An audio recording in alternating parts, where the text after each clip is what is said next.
Apa khabar, geng? Hari ni saya di Pekan Kuala Rompin. Oh, tempat ni happening, guys. Tempat orang Singapura mancing. Saya bermalam di Kuala Rompin semalam. Boleh dikatakan semasa saya kat sini, saya nasib baik. Saya dapat jumpa TDM.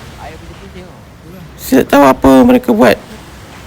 Tapi macam kita lihat, mereka training.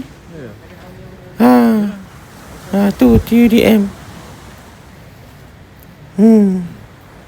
Takut nak tangkap gambar sebab yelah, tentera kan. Ada lihat lah macam mana. Tengok kapal terbang pun tak ada. Ni latihan peluru pepandu. Okey, guys. Nasi ni dia pekan kecil. Dia ada banyak resort. Dia ada kampung Cina sikit sini. Tempat ni macam biasalah, tepi laut. Nasi ni dalam wilayah Pahang. Selepas nasi Kuala Rompin, lepas tu Endau. Lepas Endau adalah Johor. Okey, guys, tempat ni memang syok lah duduk. Tengok tu askar datang training. Mereka hari ni training lah. Berhari-hari training. Training radar kot. Macam tu lah. Okey, cerita balik pasal nasi ni. Dia pantai dia banyak. Lepas tu anda kalau ada boat, anda berani anda pergilah. Laut ni dalam. Tempat ni tak digalakkan mandi. Tu hakisan. Macam-macam ada kat sini.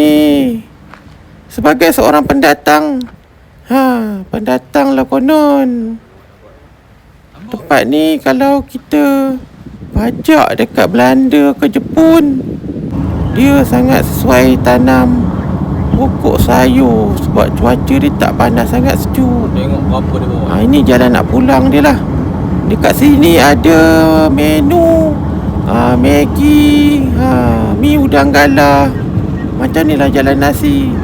Dekat kiri kanan sini banyak kampung orang OA ada jual tempat potong buah. Saya tak beli.